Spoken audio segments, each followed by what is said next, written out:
Well, folks, will you look at this? I've come home from doing curbside pickup down in Alamogordo.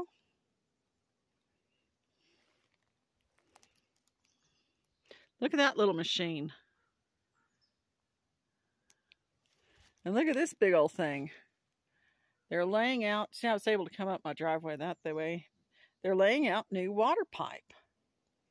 I think that black stuff there is the water pipe. Isn't that interesting?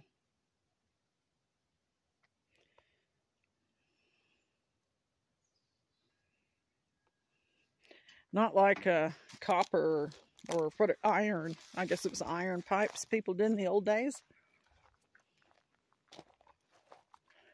And look at this little machine. This must be what they're doing to straighten out the road, because what's been happening for the last 2 weeks, at least 2 weeks, they've been working on the water lines, and this entire road here that you see was completely dug up. I couldn't come up this way. I would have to come up this other way on the other side. And they were digging a big, huge trench and putting down pipes. Now look at that. Now, isn't that interesting? See that PVC pipe?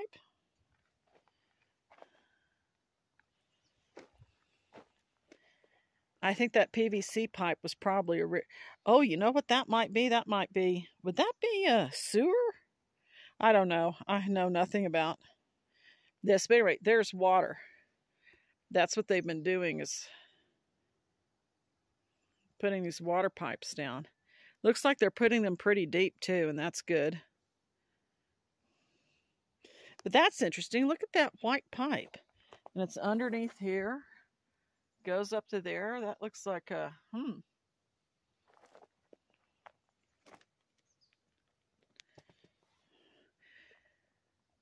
The roads had been such a muddy mess because we'd had rain and stuff. Boy, my truck was completely dirty. Oh, did you hear that? The elk are bugling. It's mating season. We're in September. Early September. Look at that. There's a bucket. Real nice man. I told him today, I said, you know, I need to leave, go down and do some curbside pickup and some other errands. And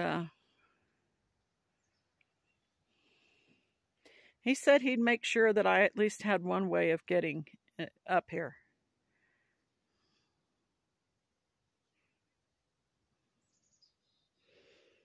Buried water line below.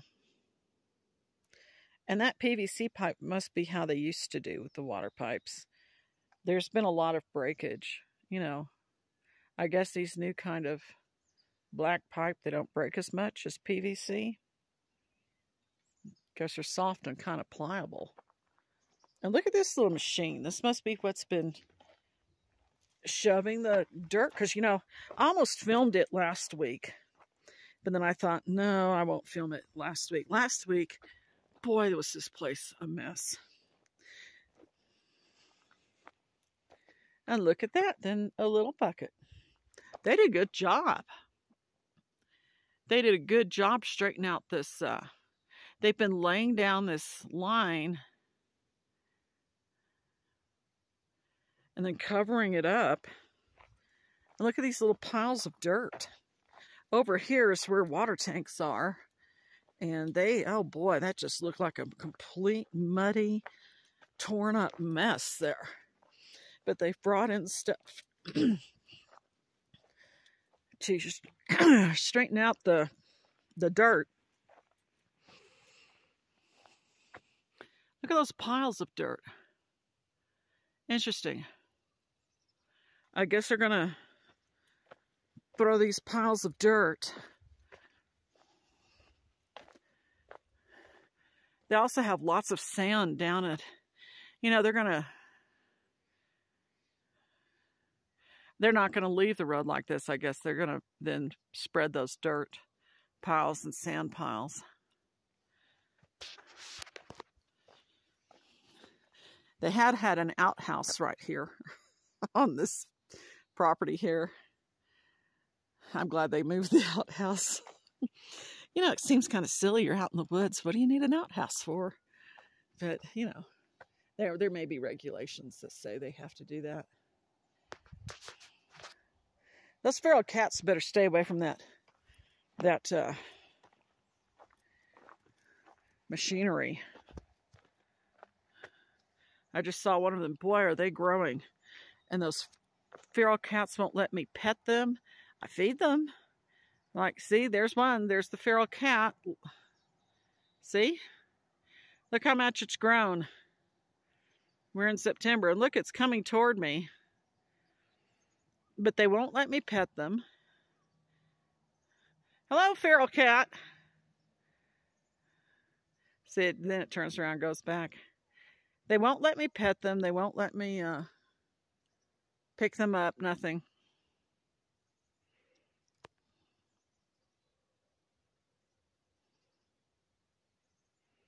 It's kind of nice, though. You know, it keeps looky-loos from just driving by. Because anybody driving by, in fact, the other day, some people who I didn't recognize their vehicles or them were just driving around. And then they got stuck because all this equipment was right here, just parked with all this part of the road torn up. And these looky-loos sat there for a good 5 minutes wondering what to do. And then they had to back themselves out. I thought, what are you doing up here when you don't live up here? If you don't live up here, go away, Barber.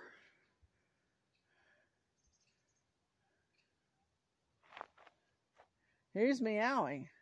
Oh, feral kitty. Well, my goodness, you're acting like Raphael. Won't let me pick him up, though. He's just wondering where I'm going. I left you plenty of cat food. And I've stopped leaving it out at night because Mr. Skunk comes by. Hello, feral cat.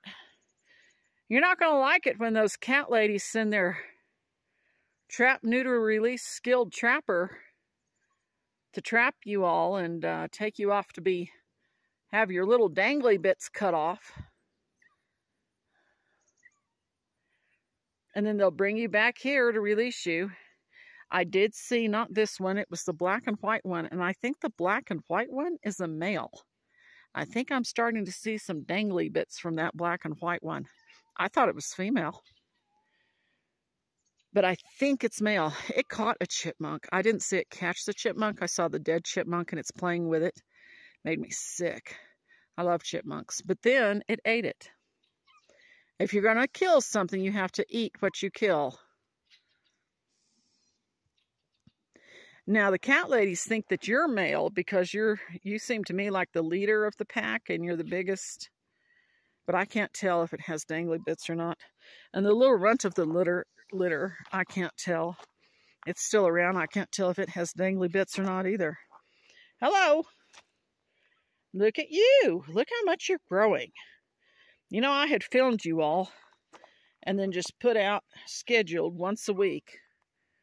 So it looked like you weren't growing. But look how much that thing's grown. I don't know what they put in kitten chow. Some sort of growth formula. I'm sure that's not the case, but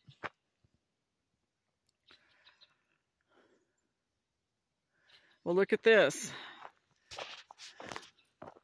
Someone has staked out, surveyed this plot of land. I saw some people coming up staring at the plot of land.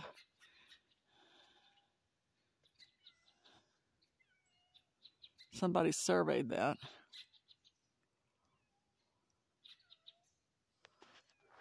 What's the matter with you? Where's your what's going on? Did you lose your kitten pack? What do you call them? Call them prides? Well, I've got to go. Bye-bye from Cloudcroft, New Mexico.